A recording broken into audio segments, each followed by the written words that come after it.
Bueno, por lo que vi, Nico les estuvo explicando todos los supuestos especiales de concurso preventivo, el concurso de caso de agrupamiento, y si no me equivoco también llegaron una vez API, parece que la clase pasada.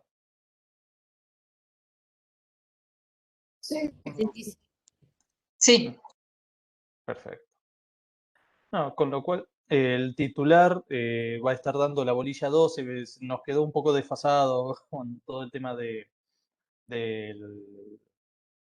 asueto por el Día del Estudiante, que no lo habíamos tenido en cuenta en su momento, así que, bueno, nos quedó desfasada ya para las próximas clases se ordena un poco el tema de las bolillas, pero bueno, quedaría solo la bolilla 12 de lo que es concurso preventivo y hoy ya arrancamos con lo que es el proceso de quiebra propiamente dicho.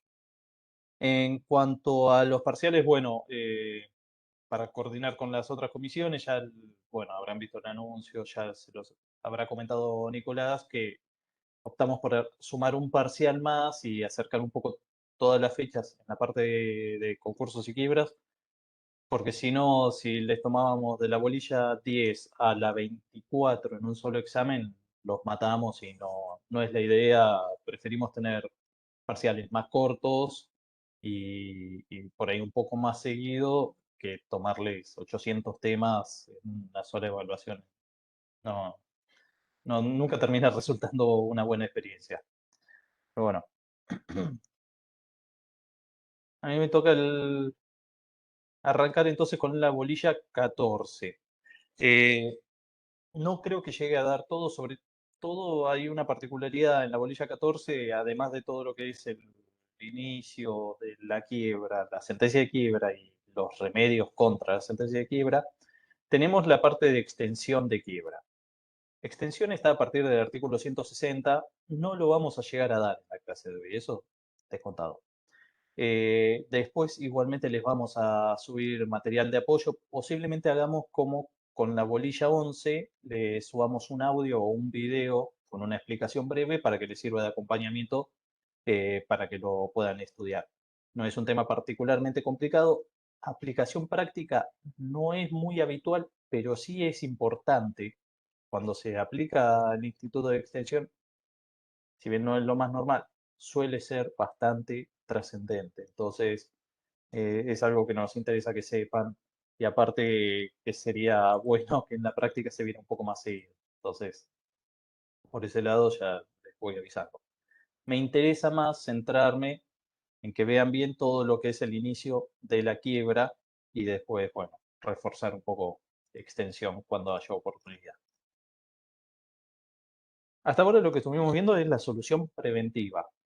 Justamente el concurso preventivo lo que busca prevenir no es la cesación de pago, como ya habíamos visto, sino prevenir la quiebra. ¿Por qué? Porque la quiebra es un sistema liquidativo, es un proceso que tiende básicamente a liquidar el patrimonio cesante. ¿Para qué? ¿Por el placer de ver que se evapore el patrimonio de una persona? No. En última instancia, el objetivo es reducir todos los bienes de un patrimonio a la expresión del mínimo común denominador, que es el dinero, y ese dinero usarlo para pagar en la medida de lo posible todas las acreencias. Obviamente, esto es un sistema que no distribuye ganancias, distribuye pérdidas. Acá todos pierden. Pierde el deudor, pierden los acreedores, pierden los trabajadores. La quiebra necesariamente eh, va a ser, va a arrojar un resultado negativo. Nunca, eh, salvo casos excepcionalísimos, no va a arrojar la satisfacción íntegra de todos los intereses involucrados en el proceso, si no, no estaríamos en una quiebra directamente. Pero bueno, por eso hay tantos sistemas de prevención. Ahora, como la quiebra básicamente es un proceso liquidativo de un patrimonio que ya de por sí es insuficiente para atender a sus obligaciones, bueno, la ley lo que establece es todo un sistema rodeado de garantías y de previsiones para tratar de resguardar y compatibilizar de la mejor medida posible todos esos múltiples intereses que están en juego y que muchas veces están contrapuestos, porque obviamente ya en la quiebra lo más probable es que estén todos los intereses enfrentados. El interés del deudor frente a los de los acreedores y de los acreedores entre sí, porque calculen que cada acreedor que se suma a un proceso de quiebra, para mí, también acreedor, implica una chance menos de cobrar o la posibilidad cierta de cobrar menos. Entonces acá hay un gran conflicto de intereses de todos contra todos que la ley trata de resguardar, tratando de respetar principios básicos, principios que ya los hemos estado viendo, que son la tutela del patrimonio, la igualdad de los acreedores, el respeto básicamente de cualquier de las garantías constitucionales, la dignidad del deudor, lo posible, la protección de la fuente de trabajo, con lo cual tiene que tomar el legislador todos esos principios y tratar de traducirlos en un sistema que más o menos funcione. A todo esto se suman requisitos de celeridad, de impulso de oficio. Acá el impulso de oficio que hemos visto ya en el concurso preventivo, bueno, en la quiebra parece mucho más potenciado. Acá los acreedores pasan, digamos, un escalón para atrás en protagonismo y acá el mayor protagonismo en la quiebra siempre la va a tener el síndico y obviamente la judicatura.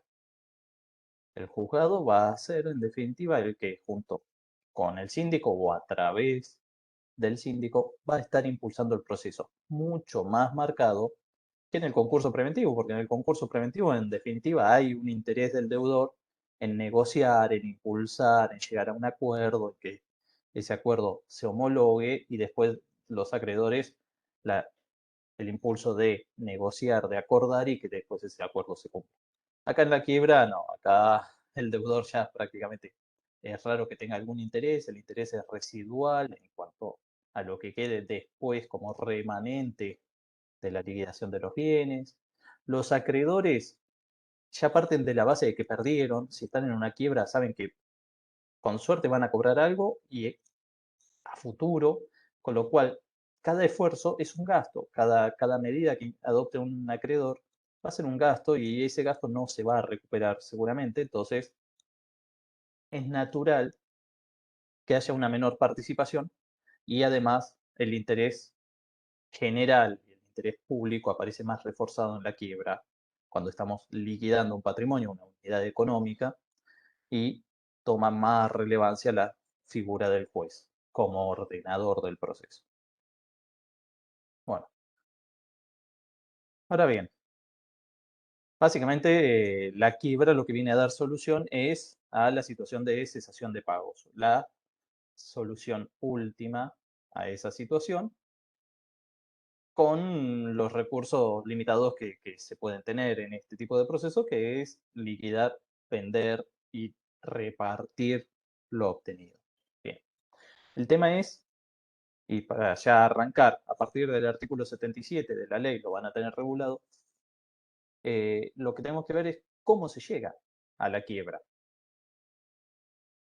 Y acá es bastante disímil a lo que es el concurso preventivo y lo que es el APO. ¿Por qué? Como vimos, en el concurso preventivo solamente el deudor puede pedir su concursamiento, no puede un acreedor solicitar el concurso preventivo de su deudor. Y esto, más allá de todo, tiene una lógica bastante pragmática. Yo, como acreedor, no puedo obligar, no tengo forma de obligar a mi deudor a que negocie con los demás acreedores.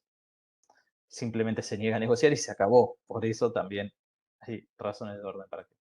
Acá en la quiebra es distinto. Acá lo que estamos impulsando, en definitiva, es una realización coactiva de los bienes que componen un patrimonio. Y ahí sí, no hay ningún obstáculo a que lo pueda solicitar tanto el propio deudor, porque ve que no tiene sentido negociar, porque no va a llegar a un acuerdo en un concurso preventivo, porque simplemente no tiene interés en sentarse a tramitar un concurso preventivo, puede el propio deudor solicitar su quiebra.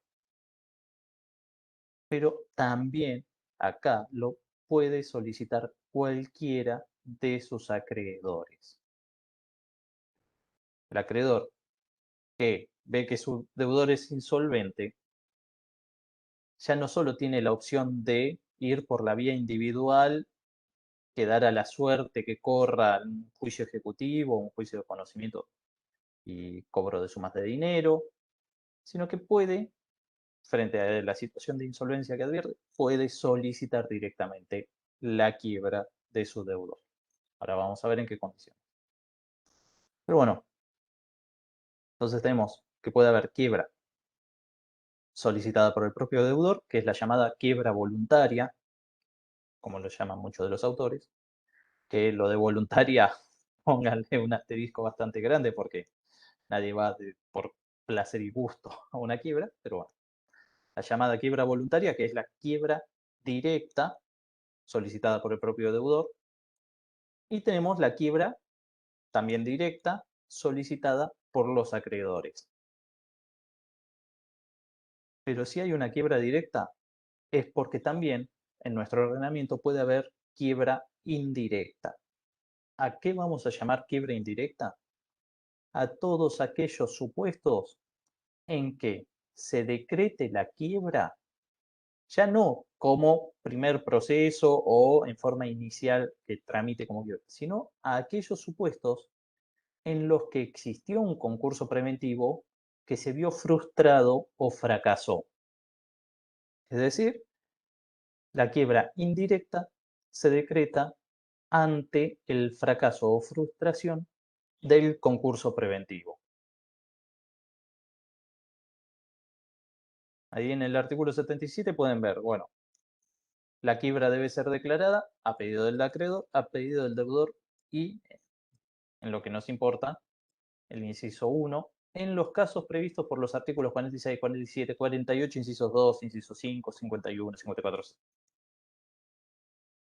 Es decir, básicamente es la falta de obtención de conformidades, la falta de obtención de acuerdo con acreedores privilegiados cuando se sujetó la homologación del acuerdo a la existencia de acuerdo con privilegiados, los supuestos de impugnación del acuerdo preventivo, los supuestos de eh, falta de cumplimiento del pago de honorarios, eh, incumplimiento del acuerdo, nulidad, y no me acuerdo. hay casos de frustración del salvataje. Esos serían los supuestos previstos. Ahora bien, ojo, que lo que establece ese inciso no es un número cerrado de supuestos.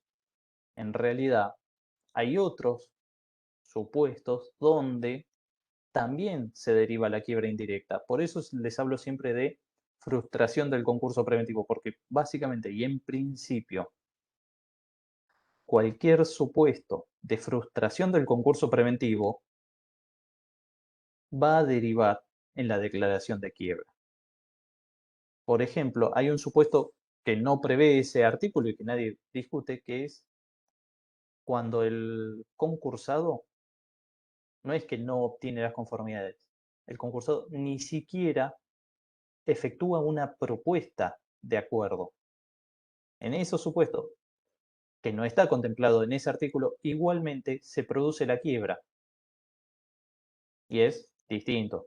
En teoría, las consecuencias son las mismas, pero es distinto a no obtener conformidades. Acá directamente, dentro del plazo que nos daba la ley, ni siquiera formulamos una propuesta. Y ese plazo vence antes que el periodo de exclusividad. Entonces, ojo, también eso conduce a la quiebra. Otro supuesto no contemplado y que por ahí se ve habitualmente, por ahí no en forma inmediata, pero otro supuesto es cuando se declara abusiva la propuesta.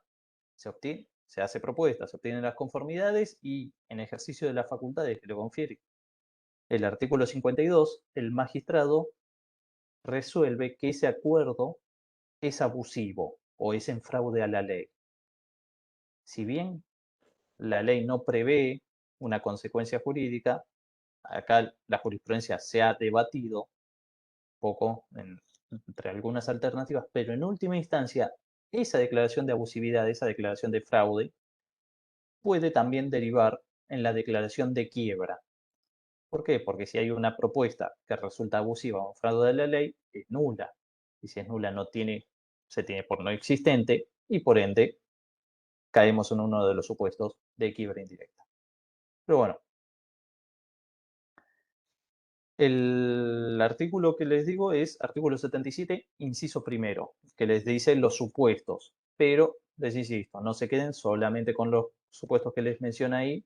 Todos los autores siempre les van a citar otros ejemplos, pero el criterio básicamente es existencia de concurso preventivo abierto, o sea, hay sentencia de apertura de concurso preventivo, y el mismo se ve frustrado por distintas situaciones. Pueden ser tanto actos del propio concursado, por situaciones sobrevinientes o por faltas de conformidades.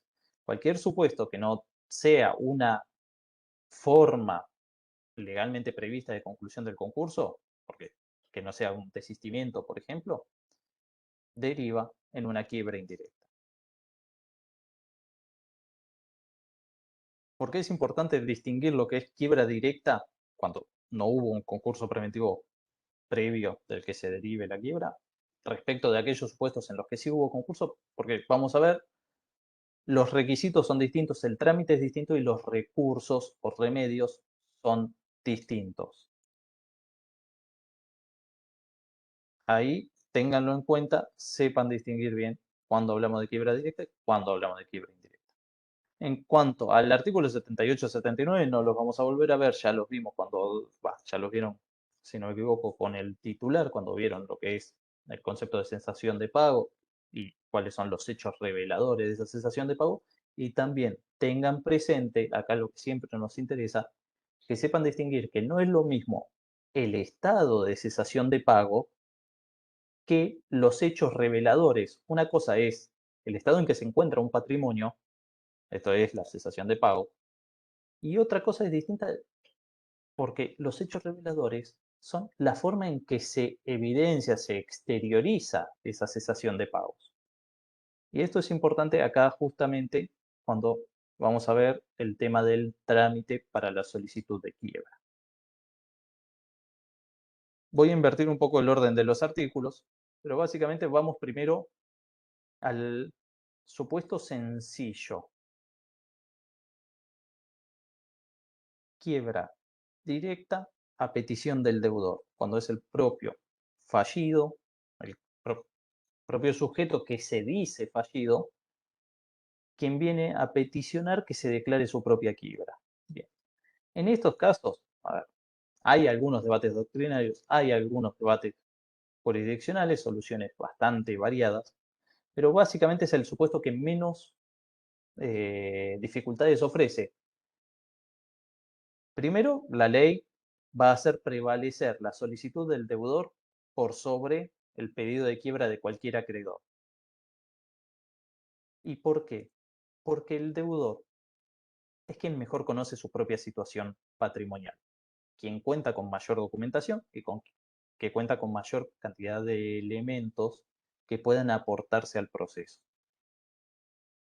Tan es así que en el pedido de quiebra voluntaria, quiebra por el propio deudor, la ley le va a exigir que en principio cumpla con todos los requisitos del artículo 11. ¿Se acuerdan los requisitos para la solicitud de concursamiento preventivo?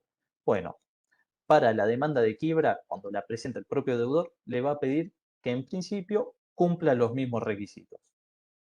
Es decir, que aporte la nómina de acreedores, los listados de los bienes, el estado patrimonial, la situación patrimonial en la que se encuentra, los hechos a través de la que se exteriorizó y cómo fue el desenvolvimiento de esos hechos, que acredite las inscripciones registrales que correspondan, si es comerciante, si es persona jurídica.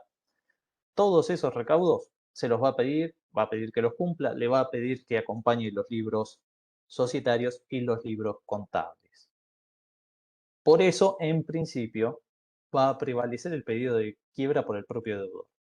Porque además, el pedido de quiebra por el propio deudor trae aparejado, primero, un beneficio, una ventaja procesal, que es que no requiere sustanciación.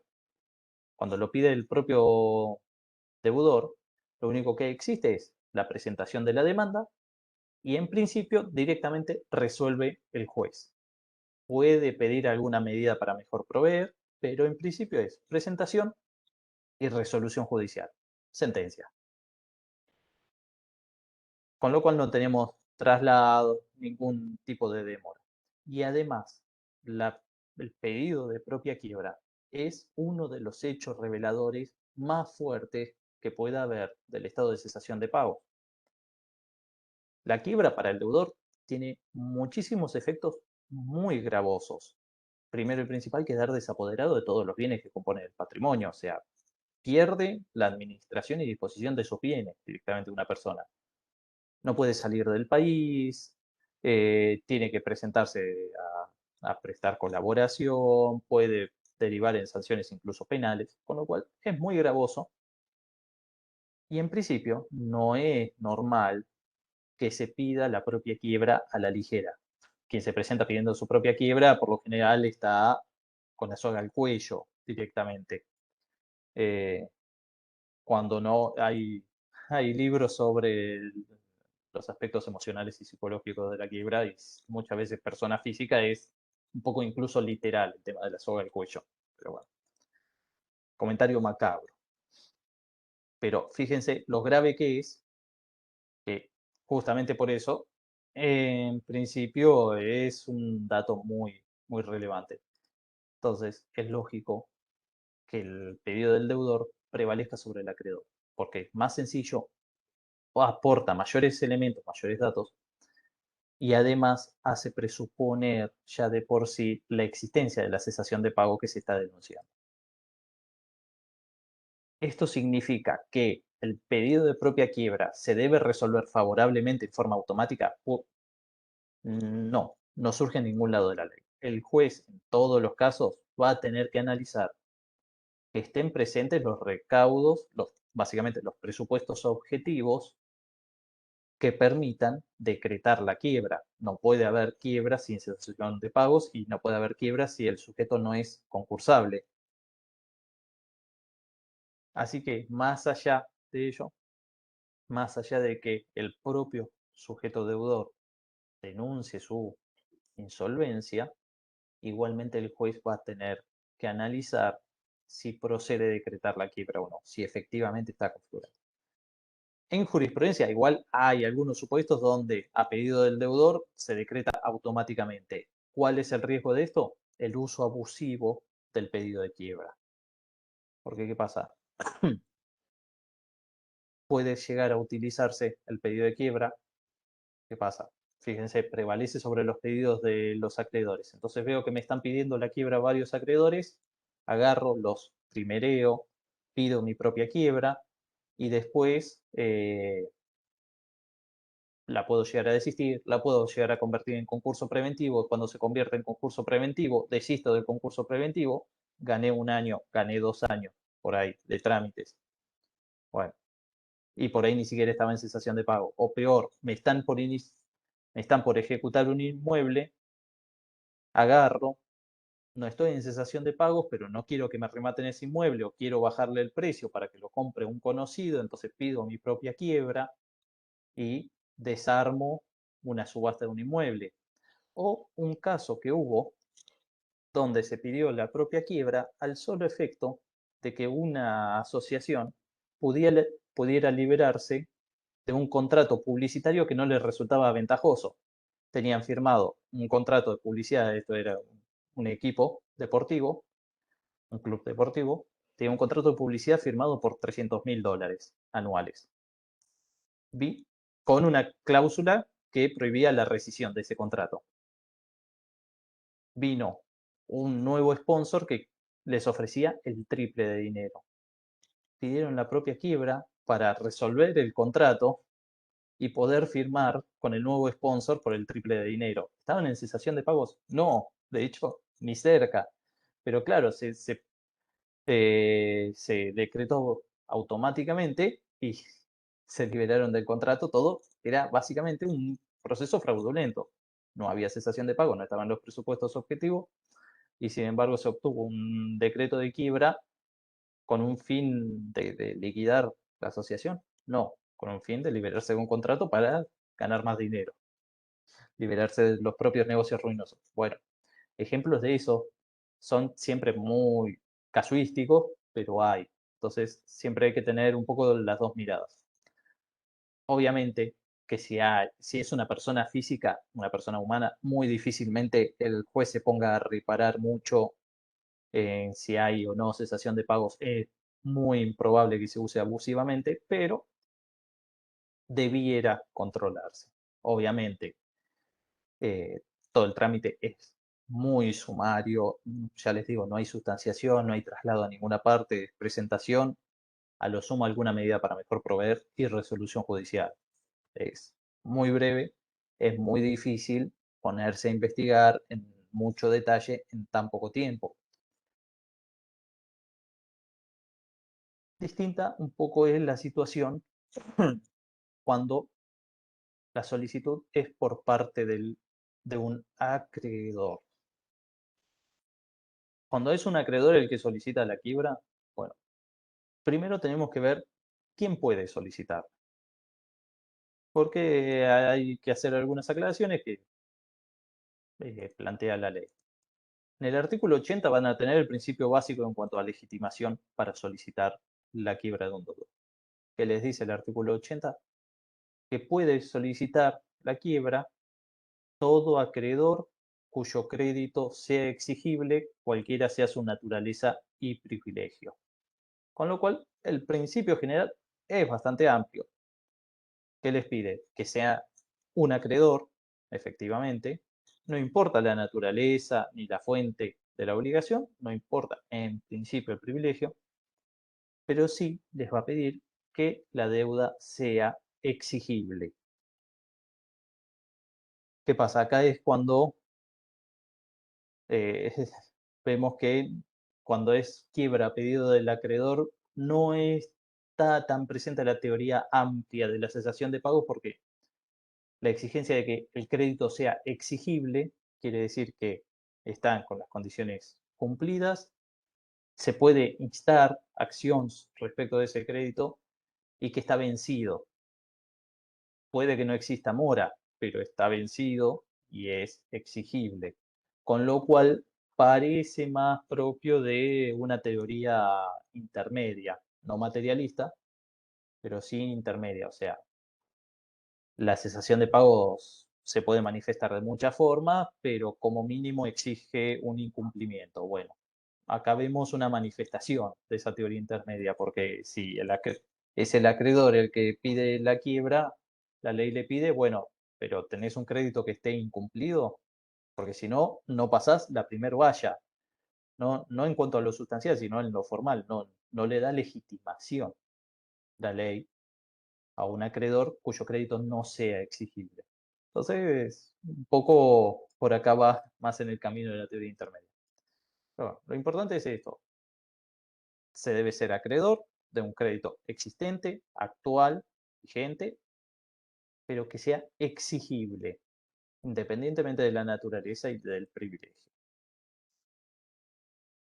Ahora bien,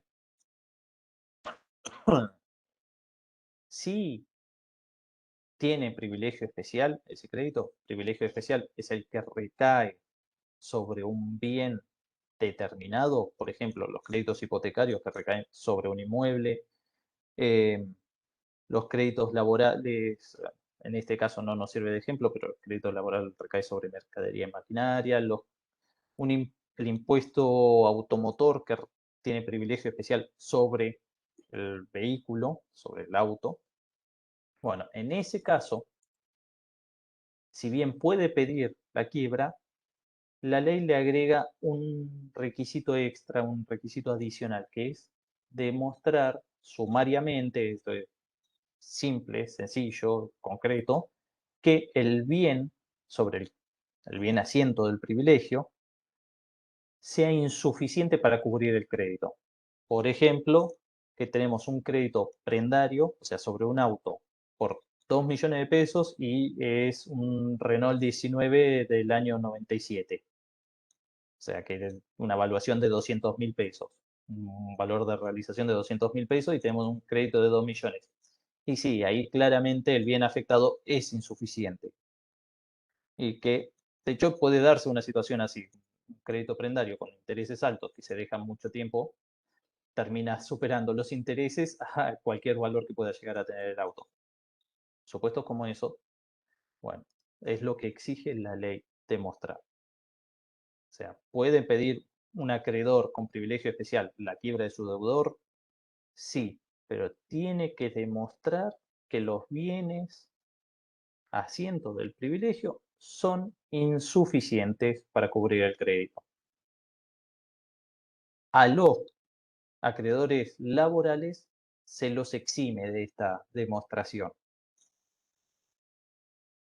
Son los únicos que no necesitan probarlo. El acreedor laboral, por más que tenga un privilegio especial, puede pedir la quiebra sin demostrar la suficiencia o insuficiencia de los bienes afectados por el privilegio.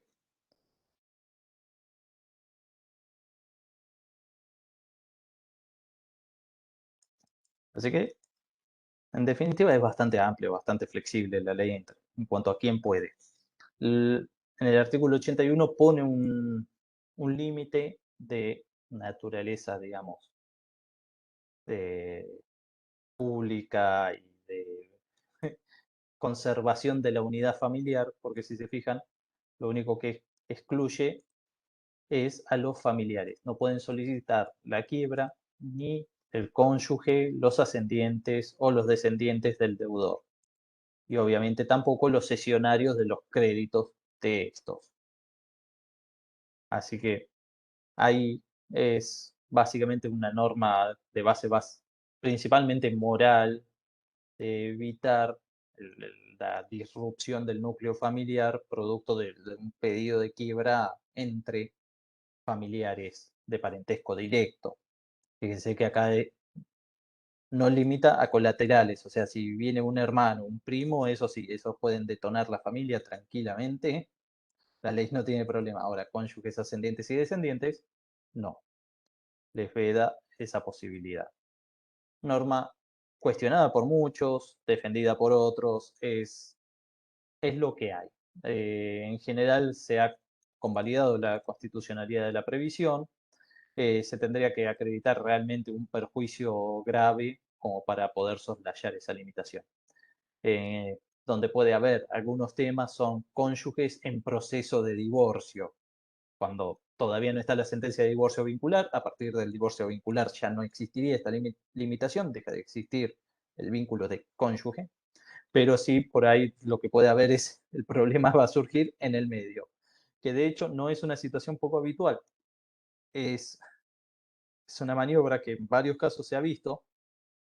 Me piden el divorcio y para proteger mis bienes meto un pedido de propia quiebra. ¿Para qué? Para inventar acreedores, tirarles, digamos, todos los bienes que estén a mi nombre ficticiamente a acreedores que en realidad son de favor y detraer de la masa de bienes gananciales que irían después al divorcio.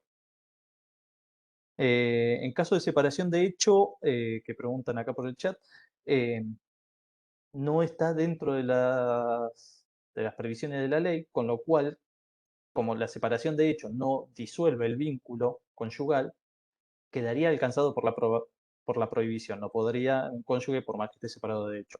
Ya les digo, esto es en principio. Si se puede plantear que esa exclusión afecta derechos o garantías constitucionales, bueno, se podría discutir. Hay casuística, ya les digo, por este lado de procesos de divorcio en trámite sin resolución. Ha habido algunos fallos en ambos sentidos. De esto nadie tiene la certeza nunca, pero fíjense hasta qué punto aparece en la práctica situaciones muy límite. La ley trata de abarcar con la mayor amplitud posible, pero la verdad que después en la práctica tribunalicia la creatividad es ilimitada y en esta materia se ven muchas de estas situaciones así de inteligencias aplicadas al mal, claramente. Nosotros, insisto en esto porque a veces parece que hacemos una apología, pero queremos que sepan y estén al tanto de todas estas situaciones que se pueden encontrar para que las puedan manejar. Porque, ¿qué pasa? Muchas veces se ve que acreedores que contratan, por ejemplo, a un conocido que es abogado, que se dedica a derecho laboral o se dedica a penal, que nunca vio un concurso o una quiebra, pero bueno, se los hace de favor y ya no queremos poner más plata en algo que es un problema, que es esa pérdida. Por ahí estas situaciones no las advierten, les pasan desapercibidas, entonces, bueno, tratar de darles por lo menos un panorama bastante amplio y por lo menos una suerte de advertencia para el día de mañana si se encuentra con uno de estos procesos, ponerle el ojo a todas las situaciones, por más que parezcan, no, porque la ley dice que cónyuge no puede y no puede, no es tan así y hay veces que es más importante lo patrimonial que el núcleo familiar que por ahí ya está detonado. Historias de todo tipo podemos contarles. La experiencia, hay historias muy positivas también, que se puede ayudar a gente con procesos concursales y hay historias que son cómo evitar que a uno lo castiguen por todos lados, nada más. Bueno, ¿quiénes pueden pedir? Básicamente todo acreedor con un crédito exigible. No pueden pedir el cónyuge, los ascendientes o los descendientes del deudor, ni obviamente los cesionarios de sus créditos. ¿Por qué dice los cesionarios? Porque si no, simplemente el cónyuge lo único que tendría que hacer es cederle su crédito al letrado que que le va a patrocinar en el juicio y el letrado presentarse por derecho propio y ya está, y saltaríamos la valla que nos pone la ley. No, hay formas, pero que sean un poco más elaboradas que esto. Pero bueno, ahora bien, cuando el pedido es por acreedor, no es tan sencillo directo el trámite. ¿Por qué? Porque acá no es el propio deudor que pide que le decreten a sí mismo la quiebra, no, es una persona pidiendo la quiebra de otra distinta. Con lo cual, la ley naturalmente pone mayores recaudos, mayor énfasis en la regulación de estos supuestos. Lo que no les aclaré, el pedido de quiebra directa siempre es básicamente una demanda. El escrito que se presenta es una demanda procesalmente, con lo cual tiene que cumplir todos los requisitos que ponen las normas de rito, las normas procesales de cada jurisdicción. Con lo cual tiene que tener la forma de demanda y la presentación se hace bajo la forma de las presentaciones de demandas. En Provincia de Buenos Aires, de hecho, es todo en forma electrónica. En Capital no, es papel con copias electrónicas. Pero bueno, más allá de eso, y eso era una aclaración general, cuando es pedido por el propio acreedor, la ley le agrega algunos recaudos de contenido a esa demanda.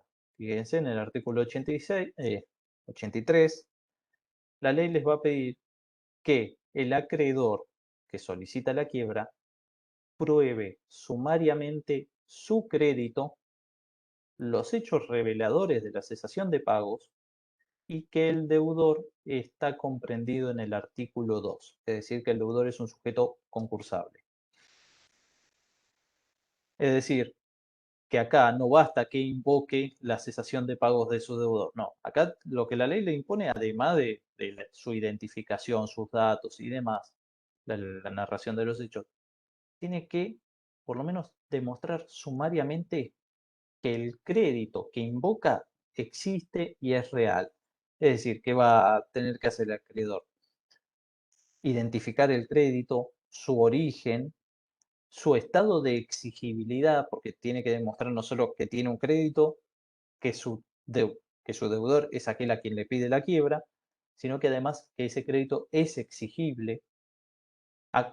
En principio va a acompañar los instrumentos que hacen a ese crédito, si es de naturaleza contractual, acompañar el contrato, y así, si es una deuda fundada en un cheque, acompañaré el cheque, si es un pagaré, pero bueno, tiene que aportar todos los elementos necesarios para acreditar que es acreedor, que su crédito existe y es exigible. ¿Con eso alcanza? No, porque acá no estamos en un juicio individual, estamos en un juicio de naturaleza concursal y una quiebra, precisamente. Con lo cual la ley le va a pedir que demuestre algo más, que, y acá viene lo importante, no le va a pedir que demuestre la cesación de pagos. Yo, como acreedor, como tercero respecto del deudor, soy ajeno al deudor, no puedo demostrar la cesación de pagos en forma directa, porque la cesación de pagos es un estado del patrimonio y el patrimonio es uno de los elementos de la persona, es interno, con lo cual yo no puedo demostrar el estado patrimonial de otro. ¿Qué voy a poder probar?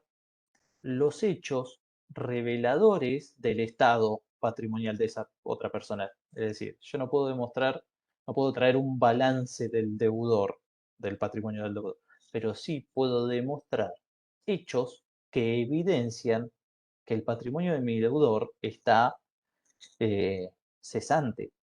Por ejemplo, ¿qué puedo demostrar? Puedo demostrar que mi deudor se fugó del país, que no hay ningún representante, que cerró el local comercial, que le intenté embargar el sueldo y la cuenta estaba cerrada, que le intenté embargar el auto y el auto lo vendió a 10.000 pesos, a pesar de que era una Hilux 0 kilómetro. Cualquiera de los hechos, básicamente, del artículo 79 o cualquiera que pueda demostrar que el patrimonio está cesante.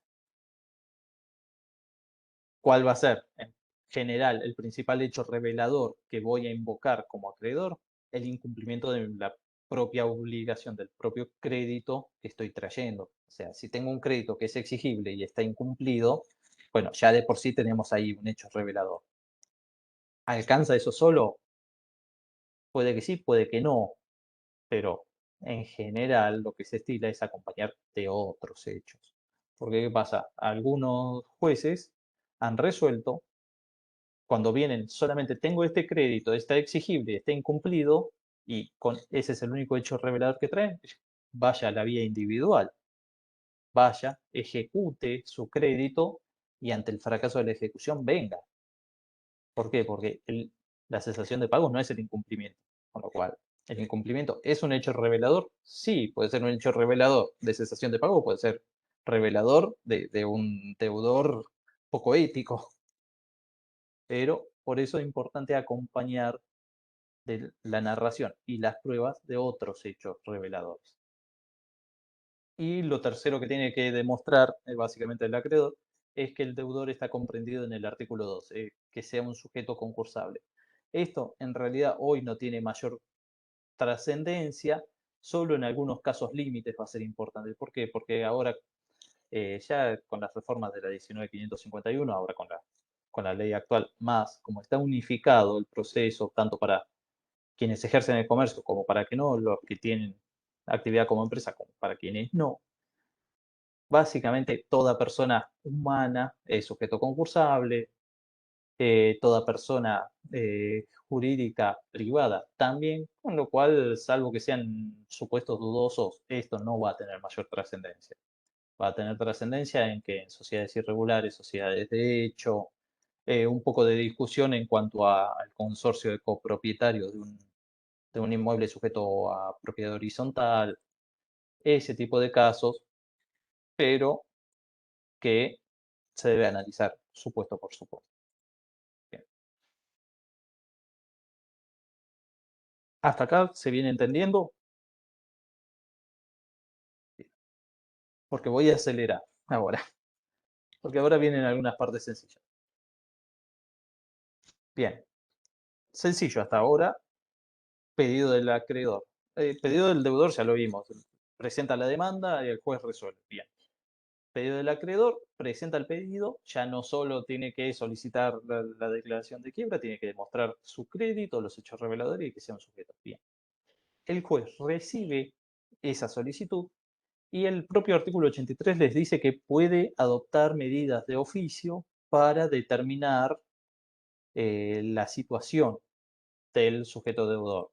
Es decir, para ver si existe el crédito, si se configuraron los hechos reveladores, si hay cesación de pagos y si el sujeto es concursable y quienes integran, en definitiva, la categoría de socios ilimitadamente responsables. Es decir, el juez puede desarrollar alguna actividad oficiosa, en general mínima, rápida. ¿Por qué? Porque acá, y esto se los van a decir todos los autores y se los va a decir el artículo 84, no existe juicio de antequiebra. Este trámite inicial no es un proceso de conocimiento amplio, es un procedimiento rápido para decretar o no la quiebra. Entonces, las medidas que puede adoptar el juez son limitadas y tienen que ser compatibles con la celeridad propia del procedimiento. Si ve que con los elementos que aporta el acreedor es suficiente o con las medidas que recabó es suficiente, va a resolver una de dos cosas. O rechaza indímine la petición y en todo caso el acreedor pedirá una nueva o apelará el rechazo indímine. O, y esto es lo más normal, va a proceder con la presentación del acreedor y esas medidas iniciales a citar al deudor cuya quiebra se está peticionando. Es decir, llega la demanda, el juez la analiza y si está todo conforme o si dictó las medidas, va a ordenar el traslado de esa demanda de quiebra. ¿A quién? Al deudor, que es al que se lo va a notificar por cédula. El deudor, artículo 84, va a tener 5 días para invocar y probar, acá la ley dice, cuanto estime conveniente a su derecho, que es básicamente lo que va a poder invocar o probar el deudor, lo contrario a lo que prueba el acreedor, o que el crédito no existe, o que el crédito no es exigible, o que no existe cesación de pago, que esos hechos reveladores o no existieron o no son, o si existieron no revelan cesación de pago, o puede probar que no es un sujeto concursable. Todo esto en el plazo acotado de 5 días. Puede aportar pruebas, sí. En general las pruebas va a ser básicamente documental. Y vencido el plazo, el juez va a resolver admitiendo o rechazando el pedido de quiebra. Es decir, esto es presentación del acreedor, medidas de oficio del juez, traslado al deudor, contestación del deudor, resolución del juez, sentencia, punto. Sin juicio de antequiebra. Fíjense los plazos nomás. Presentación, traslado de 5 días, resolución y se acabó. ¿Pueden dictarse medidas cautelares? Sí, obviamente, como en cualquier proceso, porque si bien tiende a ser rápido, ¿qué pasa? Se puede trabar todo en la notificación del deudor. Por ahí el deudor se entera de que le están pidiendo la quiebra y agarra y saca del frente de la casa los números del inmueble. Entonces va el oficial notificador, tiene que notificar en calle 25, número 377. Y va al 377, no hay número, devuelve la cédula, no se pudo notificar. Y así, una y otra vez. Este trámite se supone que dura una cuestión de días. La realidad es que se puede extender incluso meses por momentos, con lo cual es lógico que pueda dictarse medidas cautelares. Bien, durante el trámite que estamos hablando, el acreedor puede desistir hasta la citación del deudor. El deudor, en su pedido de quiebra, en principio no puede desistir salvo que demuestre que no existe más cesación de pagos y siempre y cuando no se hayan publicado edictos. Es decir, en este primer trámite se puede desistir, sí, tanto el acreedor como el deudor pueden desistir de sus pedidos, pero no es un proceso dispositivo. El acreedor puede desistir hasta que se haya citado al deudor. El deudor puede desistir siempre que no se hayan publicado edictos y no subsista la cesación de pagos. Acá no hay libre disponibilidad de la acción como en un proceso individual, que yo inicio un cobro ejecutivo de pesos y desisto en cualquier momento haciéndome cargo de las costas, obvio, pero puedo desistir. Acá ni haciéndose cargo de las costas, acá es muy limitada la posibilidad de desistir.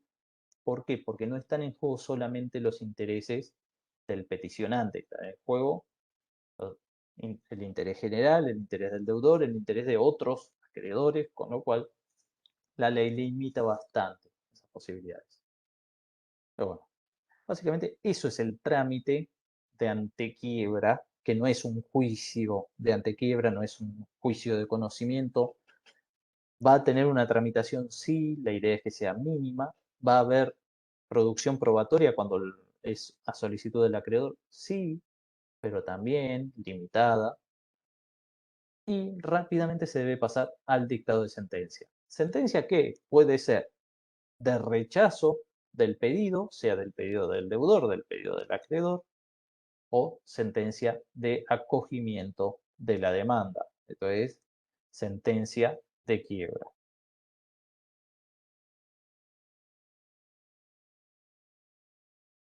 Sentencia de quiebra que va a ser obviamente la más trascendente porque va a ser la que cambie el estatus jurídico del deudor.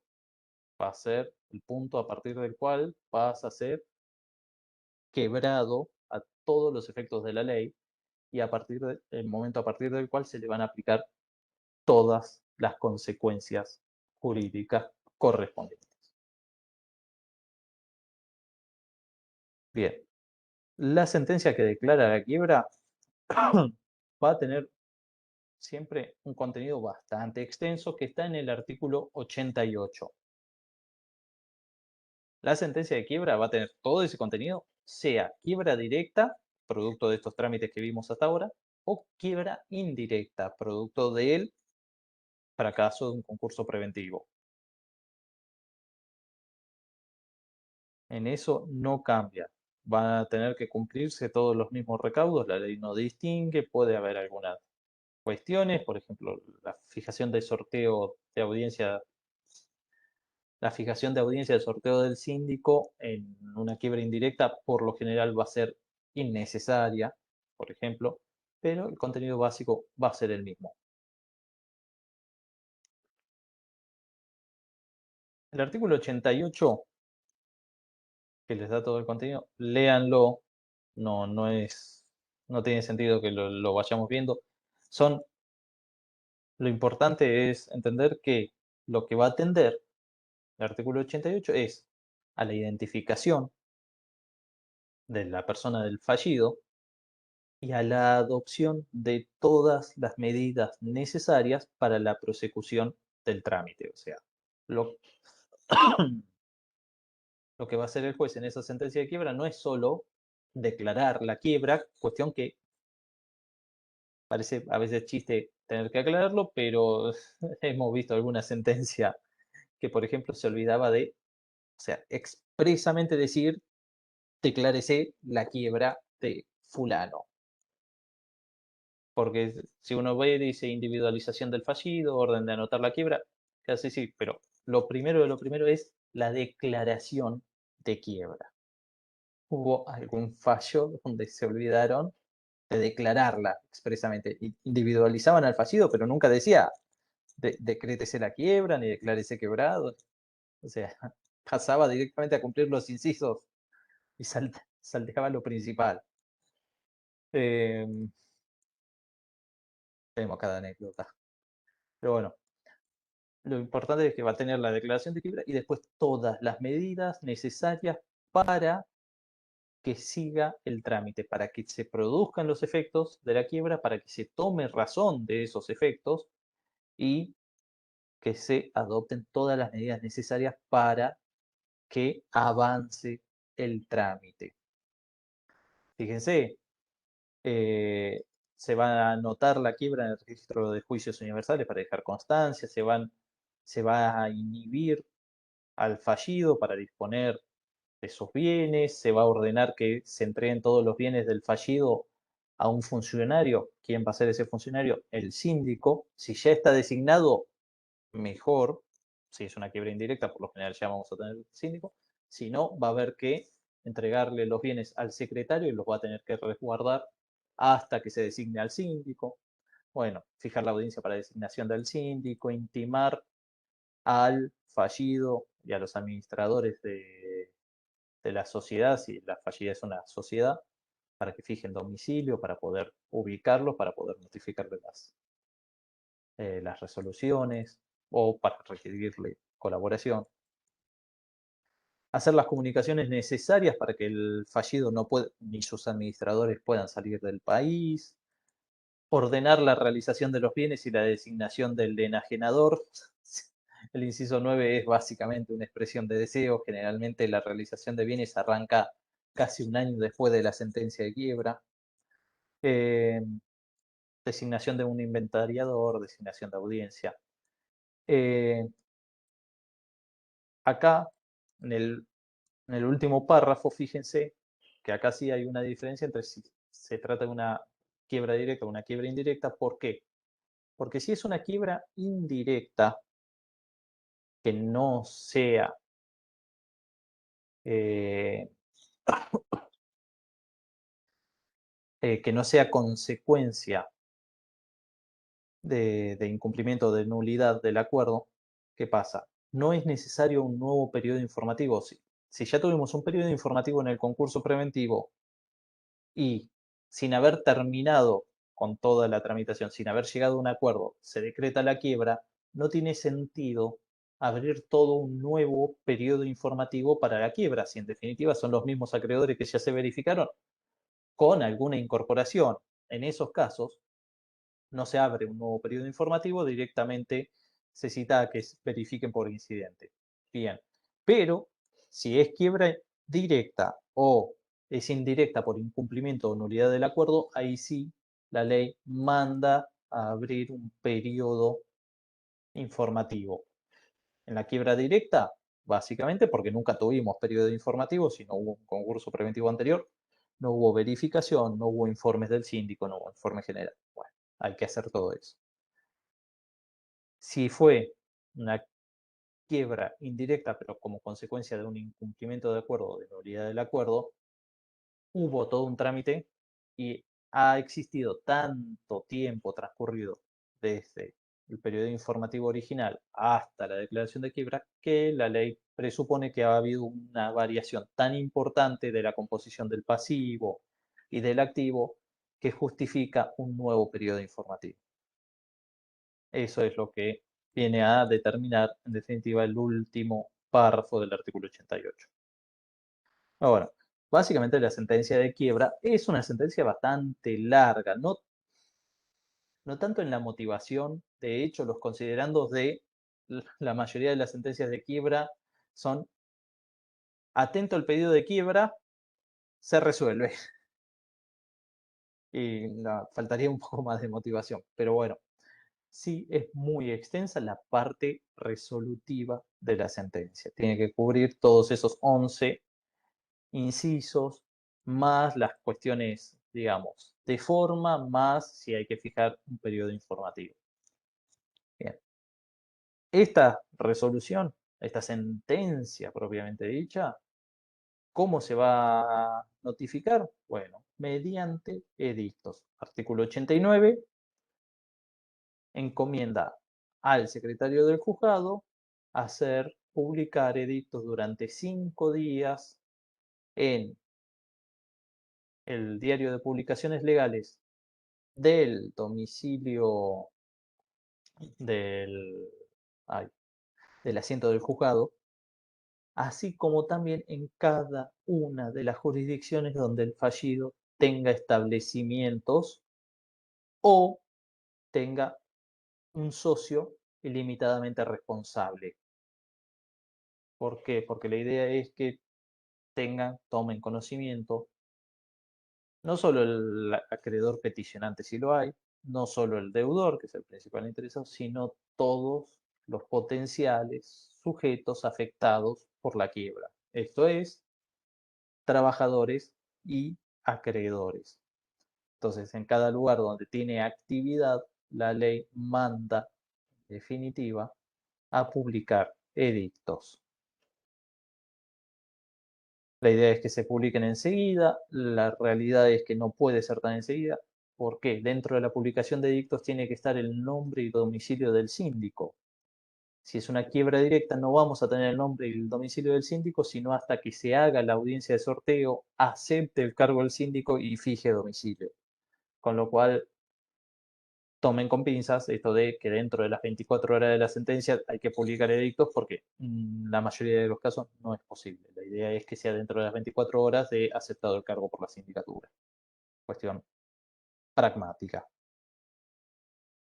Obviamente, en la quiebra, la situación no es la misma que en el concurso preventivo. Acá no queda a cargo del propio deudor la publicación, porque si no, con no hacer la publicación, él podría frustrar un proceso de quiebra en su contra. No es lo lógico. Acá se encomienda hacerlo de oficio, por lo general, dice el secretario del juzgado, muchas veces termina haciéndolo el síndico, y no se requiere el pago de la publicación de edictos.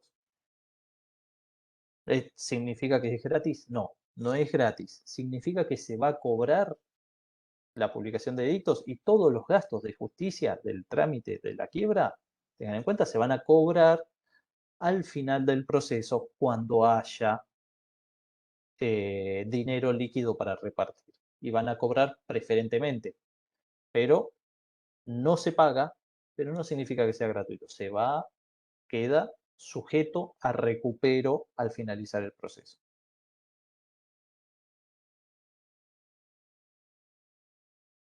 ¿Alguna duda, consulta hasta acá? Yo tengo una consulta que no llegué a comprender. Si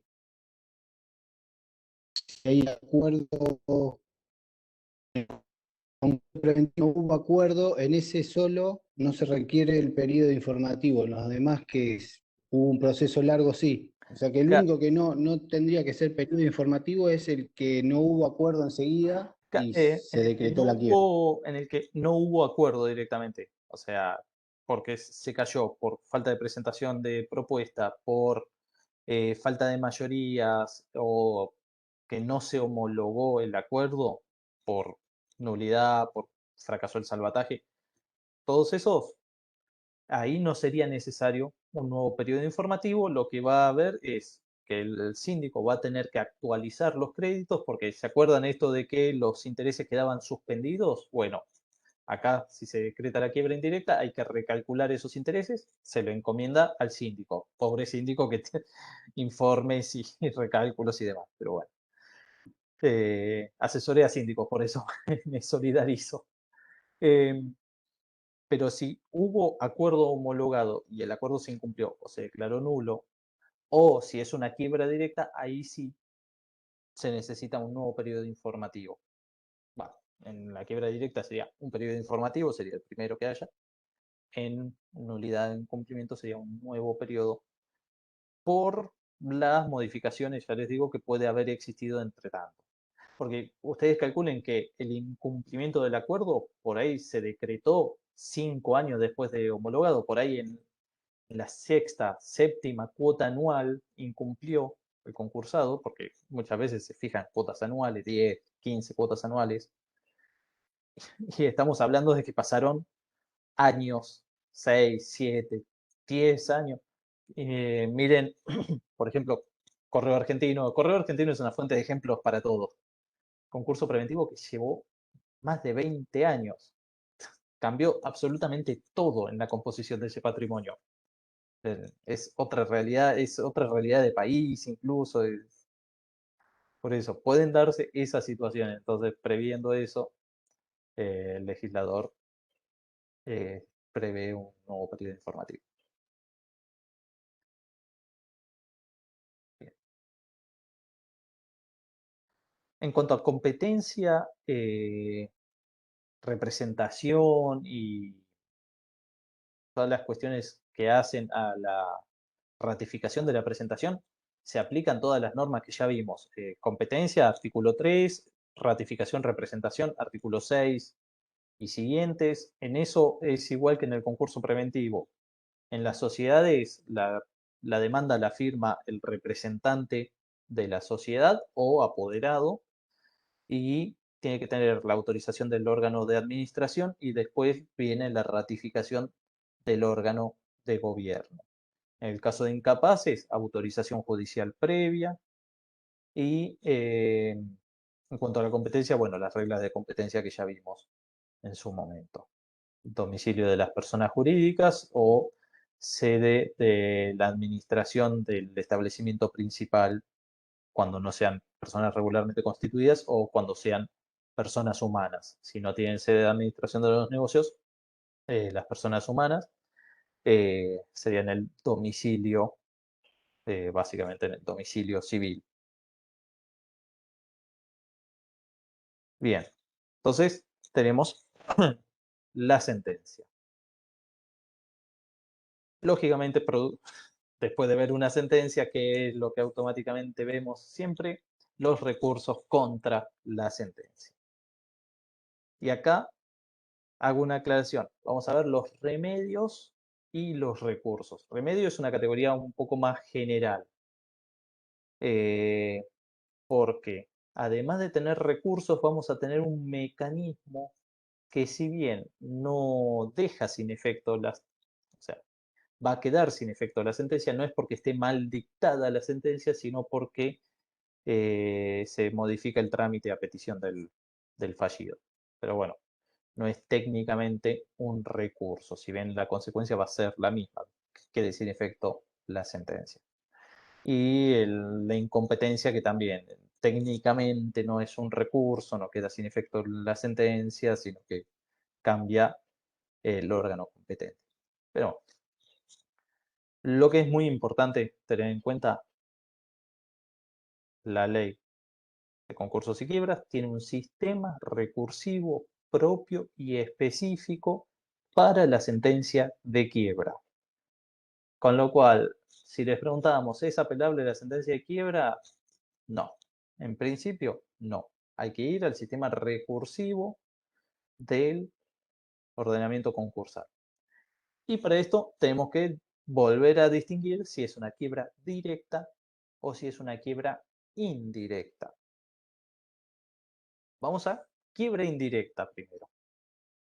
Quiebra indirecta va a quedar sujeto su recurribilidad a lo que establezca la propia ley concursal al tratar cada uno de los supuestos de quiebra indirecta.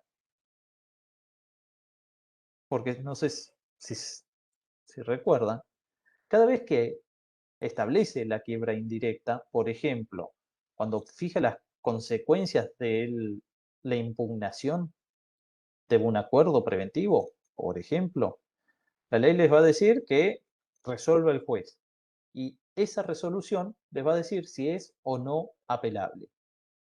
Pero hay que ir a cada uno de los supuestos en particular, porque en algunos supuestos la ley expresamente va a prever la apelabilidad de la resolución o de la sentencia. Y en otros supuestos no va a prever la apelabilidad, no va a prever apelación de esa resolución. Entonces, ojo, porque caemos en el principio general, en las normas procesales que trae la ley de concursos y quiebra, que ¿qué les dice? Que el principio es la inapelabilidad de las resoluciones. En conclusión, la sentencia de quiebra indirecta en principio es inapelable por las reglas estas generales del proceso, pero hay que ver cada supuesto en particular si la ley prevé expresamente su apelación. Hay que ir al 48 y ver si ante la falta de inscriptos permite la apelación, que de hecho no. Fíjense, artículo 48, salvataje. Que hay una primera etapa que es la inscripción de interesados. Si no se inscribe ningún interesado, el salvataje se frustra y se decreta la quiebra. En ese supuesto está previsto la apelabilidad, no. con lo cual en principio sería inapelable. Y eso tiene su lógica, fíjense que es un supuesto bastante automático. O se inscriben interesados o no se inscriben interesados. No hay punto medio y no hay, digamos, matices posibles, con lo cual sería lógica la regla. Ahora bien, en otros supuestos, como por ejemplo en el de la impugnación del acuerdo, sí, la resolución que hace lugar a la impugnación de acuerdo, sea porque declara mal computadas porque no hay mayoría, sea porque eh, plantea el ocultamiento o de activo o de pasivo, cualquiera de los supuestos, en principio sí prevé la apelabilidad, la apelación contra esa resolución. Pero porque fíjense que son mucho más complejas las situaciones. Hay cierto margen de apreciación que torna razonable que haya una instancia revisora. Pero bueno, acá el principio general es la inapelabilidad. La excepción son los supuestos donde expresamente la ley prevé la posibilidad de apelar la resolución que dispone la quiebra indirecta y además, pretorianamente en jurisprudencia, se ha admitido que incluso en supuestos no previstos de apelación de quiebra indirecta, igual se ha admitido si se acredita la existencia de un perjuicio de irreparabilidad ulterior, que no pueda ser solventado, solucionado en una instancia posterior. Pero sí es excepcional esa vía. O sea, son supuestos donde no está prevista la apelación, pero igualmente para evitar un daño irreparable, excepcionalmente se admite. Pero bueno, ya ahí depende de la interpretación del juzgado y de la Cámara interviniente.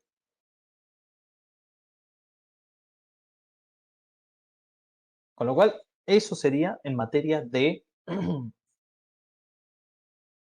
quiebra indirecta. Bastante limitado, digamos, la esfera recursiva. Distinto es el caso de quiebra indirecta. En quiebra directa. En quiebra directa hay todo un sistema distinto. Acá simplemente no hay en ningún supuesto apelación de la sentencia de quiebra directa. Ni siquiera invocando un perjuicio irreparable, no hay recurso de apelación contra la sentencia de quiebra directa. Vamos a tener un recurso de incompetencia, que no es técnicamente un recurso, es un planteo de incompetencia, que eso, léanlo, es artículo 100 y 101, en definitiva no impide el trámite procesal, sí va a importar en definitiva su acogimiento, la remisión al organismo competente. Pero en principio las medidas que se adopten son válidas y todo lo actuado va a ser válido. Después la tramitación va a tener que continuar en el organismo competente. Con lo cual no es técnicamente un recurso porque no va a quedar sin efecto la quiebra. La quiebra sigue manteniendo vigencia, sigue tramitando, solo que va a tramitar en otro lugar. Bien. ¿Qué vamos a tener entonces para solventar esta sentencia de quiebra directa? Un recurso con dos modalidades. El recurso es el de reposición, que puede ser la reposición común, la reposición, digamos, falencial común, y una modalidad alternativa de reposición que es el levantamiento sin trámite. Es una variante de lo mismo. Bien.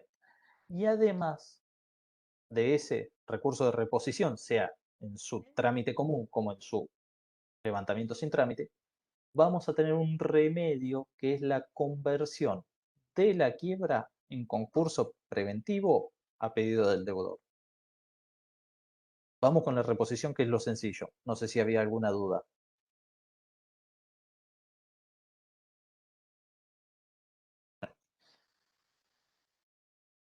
Básicamente, la ley prevé que el fallido puede interponer recurso de reposición cuando la quiebra sea declarada como consecuencia del pedido del acreedor. No puede el fallido agraviarse e interponer recurso contra la quiebra que él mismo pidió. Esto, teoría de los propios actos. Bien, puede plantear reposición. Lo mismo puede hacer un socio ilimitadamente responsable respecto de la quiebra de la sociedad, sea porque la quiebra de la sociedad la pidió un acreedor, sea porque la quiebra de la sociedad la pidió la sociedad, pero sin su conformidad. ¿Por qué le da esta posibilidad al socio ilimitadamente responsable? Bueno, tema de extensión.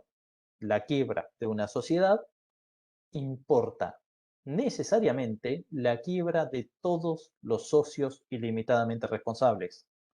Se extiende la quiebra de la sociedad a todos los socios ilimitados, no a los limitados.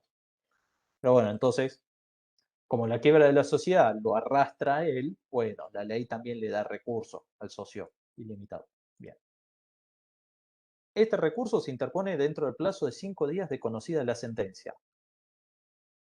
No necesariamente desde la notificación, de conocida la sentencia. ¿Por qué? Porque puede ser que se adopten medidas de cumplimiento de la sentencia de las que tome conocimiento el deudor antes de la publicación de dictos.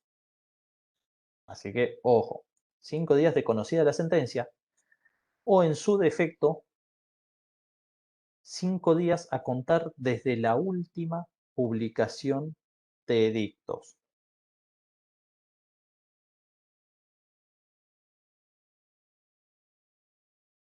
Plazo bastante breve por lo general. Con lo cual es un recurso rápido. Desde que conoce, 5 días, tiene que meterlo. Y las causales en las que se puede fundar son muy limitadas y vienen expresas por la ley. Solo puede fundarse, artículo 95, en la inexistencia de los presupuestos sustanciales para la formación del concurso. ¿Qué quiere decir esto? Fíjense, lo único que puede probar es que no estaba en cesación de pagos o que no es sujeto concursable. Acá ni siquiera le habilita la posibilidad de fundar la inexistencia del crédito del acreedor peticionante. Vieron que cuando contesta el traslado sí puede plantear que no existe el crédito, que no es exigible. Ya cuando está decretada la quiebra no puede invocar eso. Solamente puede invocar que no hay cesación de pagos o que él no es un sujeto concursable. Las posibilidades de probar eso son muy limitadas.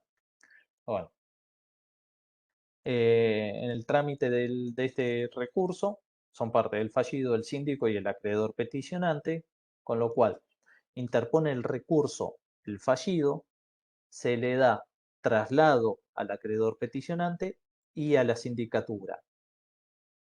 Con el recurso y con las contestaciones del síndico y del peticionante,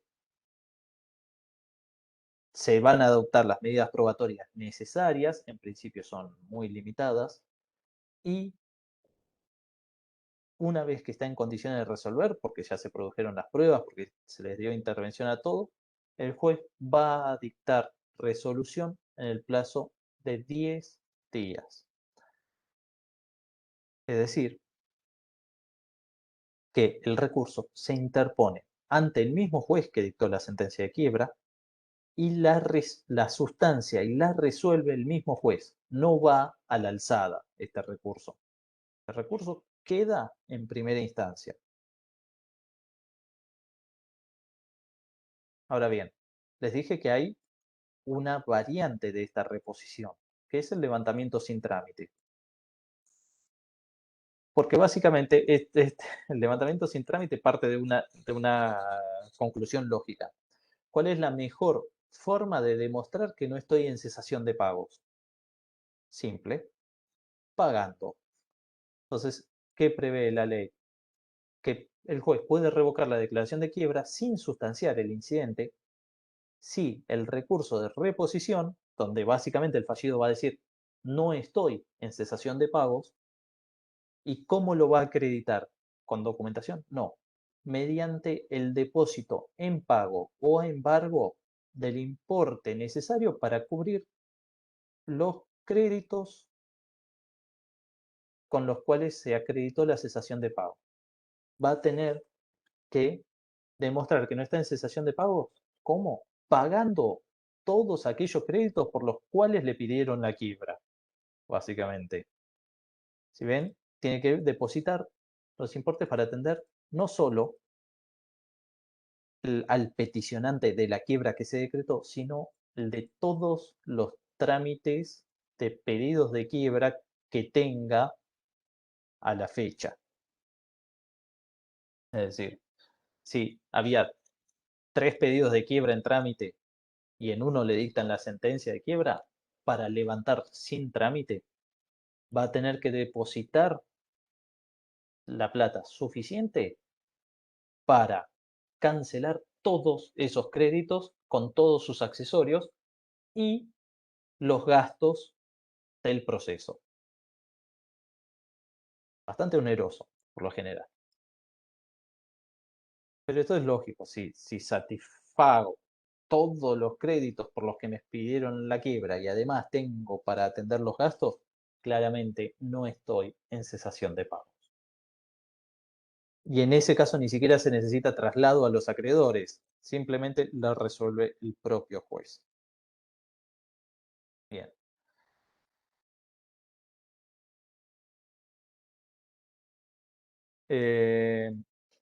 Finalmente, bien, ¿qué me faltó?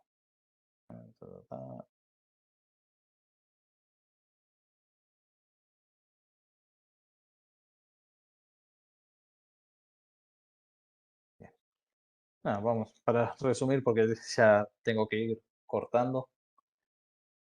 Básicamente, hay que distinguir, bueno, ya les dije, reposición eh, con sustanciación, cuando invocamos que no estamos en cesación de pagos o que no somos sujeto concursable y lo tratamos de probar por distintos medios. Ahí es un tema de casuística pura, a ver cómo se acredita no estar en cesación de pago.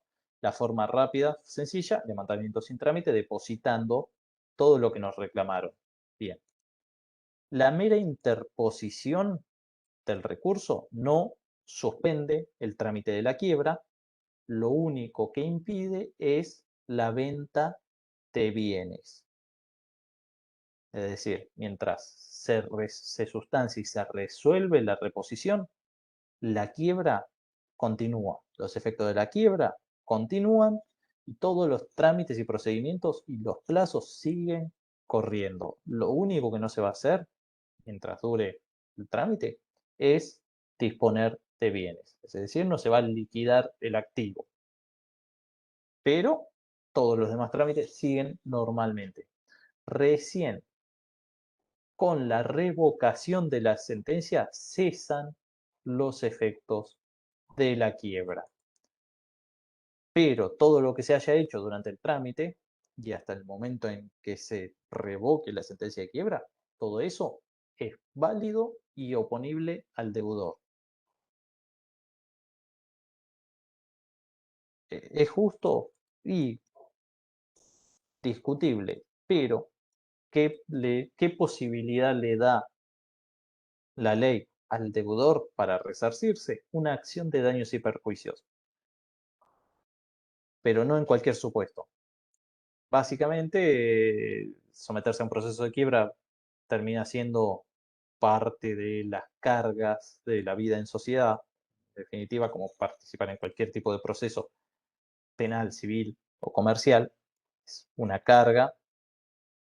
Bien, en la quiebra no es la excepción, pero sí va a poder reclamarse daños y perjuicios cuando el peticionario de la quiebra, el acreedor que obtuvo la sentencia, haya actuado con dolo o culpa grave. En esos casos, sí, el deudor puede reclamarle todos los daños y perjuicios que se hayan derivado de esa sentencia de quiebra. No haber podido salir del país, no haber perdido alguna oportunidad de negocios, eh, la detención de la actividad comercial, la pérdida de prestigio, el daño moral, hay muchísimo para pedir. no es para nada habitual. ¿Por qué? Porque es muy, muy difícil poder acreditar el dolo o la culpa grave en una petición de quiebra.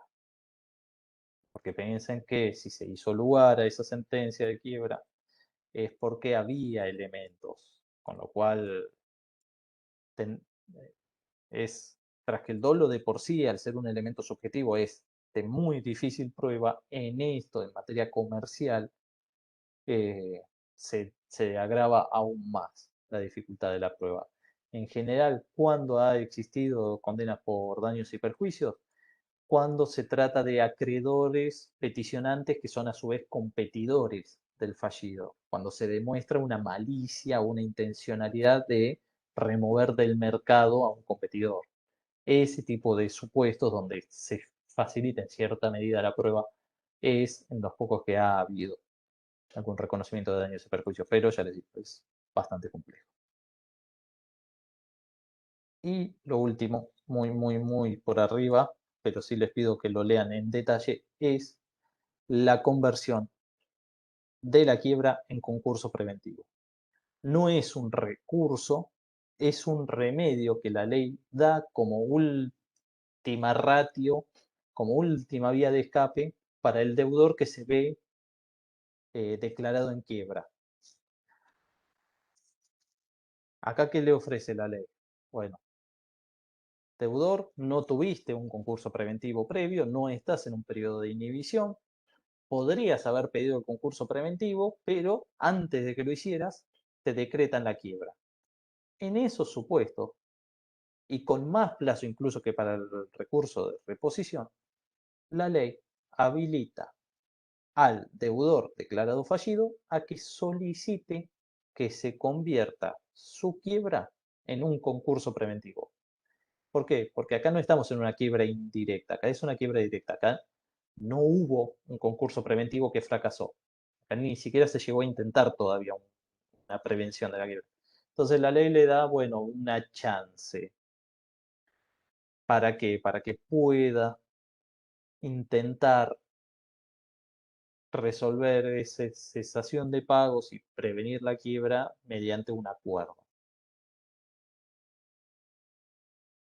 El que presenta un pedido de conversión, el deudor, no puede interponer obviamente los recursos de reposición contra la sentencia de quiebra. De hecho, la conversión supone una quiebra directa, decretada y válida que es convertida a concurso preventivo, con lo cual no puede interponer otro recurso y si lo hubiera interpuesto se le tiene por desistido. Bien. La incompetencia sí se va a resolver, eso no hay problema. Pero para poder pedir la conversión, lógicamente, ¿qué le va a pedir la ley? Que cumpla con todos los recaudos del artículo 11. Es decir, bueno, tenés la quiebra decretada, ¿querés pasarla a un concurso preventivo? Bueno, cumplime primero con los requisitos que la ley establece para la presentación en concurso preventivo, porque si no es una mera expresión de deseo que no tiene realidad. Bueno, entonces, básicamente, por eso también les da más plazo para el pedido de conversión que para un recurso de reposición, porque acá no solo va a tener que formular la petición, sino que va a tener que cumplir todos los recaudos. Básicamente lo que tiene que hacer, lo que va a hacer el pedido de conversión es, en última instancia, es casi como la demanda de concurso preventivo. Es la misma presentación, solo que se va a ver simplificado el tema de la narración de la situación patrimonial y la prueba del estado de cesación de pago, porque acá ya está resuelto. La cesación de pago ya está declarada judicialmente porque tenemos la sentencia de quiebra. Así que por ese lado se le va a simplificar, pero va a tener que cumplir igualmente todos los incisos del artículo 11. Bien. ¿Y qué ventaja tiene esto? Bien, los efectos. La conversión no queda a criterio del juez ni a criterio del acreedor. Acá se pide y si se cumplen los requisitos se otorga la conversión, porque acá no se está negando que haya cesación de pago, no se niega el carácter de sujeto concursable. Acá se cumplen los requisitos, se convierte y se pasa a tramitar un concurso preventivo. ¿Qué les dice? El juez resuelve y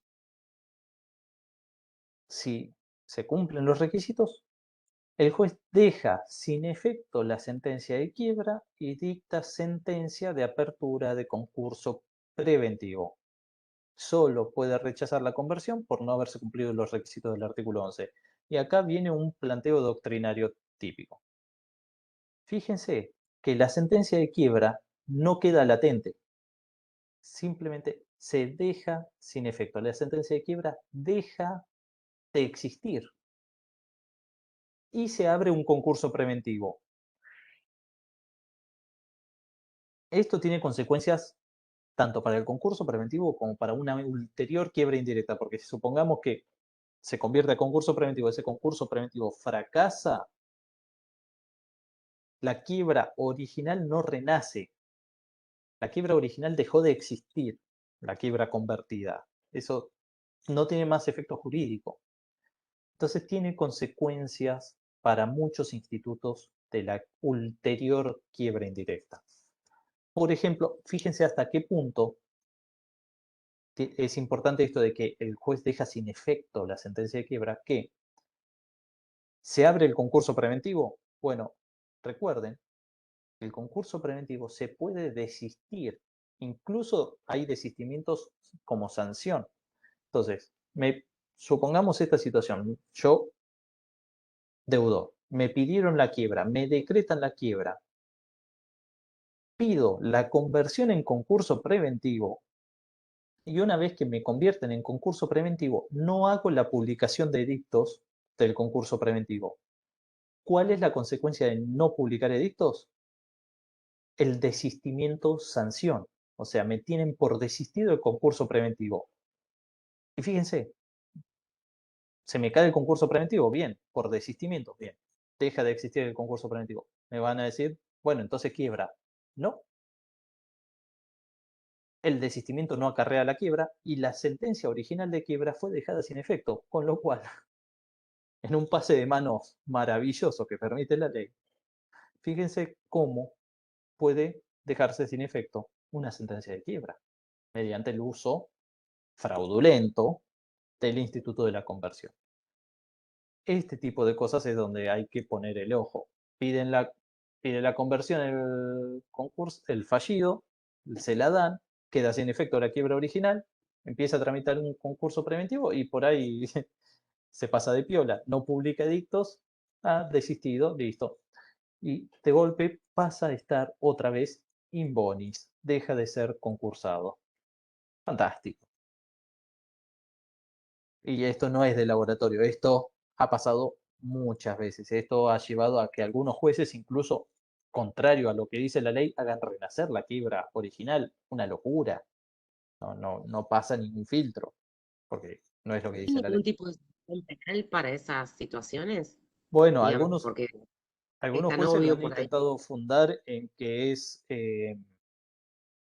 un fraude a la ley, es un abuso, entonces en realidad dejan sin efecto la conversión, con lo cual al dejar sin efecto la conversión renacería la sentencia de quiebra original, pero es medio tirado de los pelos, porque también puede no haber sido de mala fe, puede no haber habido dolo, puede no haber sido en fraude, simplemente no tenía los fondos para publicar edictos, por ejemplo. Pero bueno, pasan estas situaciones donde hay que tener el ojo bien puesto. Por eso a veces somos medios puntillosos con los términos. Fíjense que acá cómo cambiaría si en vez de decir que el juez deja sin efecto la sentencia de quiebra, dijera la sentencia de quiebra queda suspendida. Totalmente distinto las consecuencias. Pues son dos palabras que cambiarían y sin embargo sería diametralmente opuesta la solución. Así que ojo con eso. Y con lo otro que léanlo, búsquenlo. Hay material en la página de la cátedra y creo que también está, si no lo vamos a subir algunas cosas en el campus. ¿Acaso la ley limita a la conversión solamente a la quiebra pedida por acreedor? Porque en definitiva la ley no dice nada, dice la quiebra. Que se puede convertir la quiebra. Pero no dice que sea solamente la quiebra pedida por acreedor y no excluye expresamente la quiebra directa voluntaria, es decir, deudor que pide su propia quiebra, decretan su quiebra y después se presenta pidiendo la conversión en concurso preventivo. Es bastante peculiar la situación, pero se ha dado en la práctica. Fíjense qué soluciones se encuentran a eso. Busquen a ver qué dice, porque les anticipo, no hay una única posición en el asunto. Hay distintas posturas, tanto de la doctrina como de la jurisprudencia. Fíjense a ver qué encuentran, qué ven, y después les vamos a estar subiendo por ahí un poco de material para que vean algún fallo. Pero fíjense, la ley no dice nada en cuanto a que deudor que pide propia quiebra pueda o no pedir después la conversión en concurso preventivo.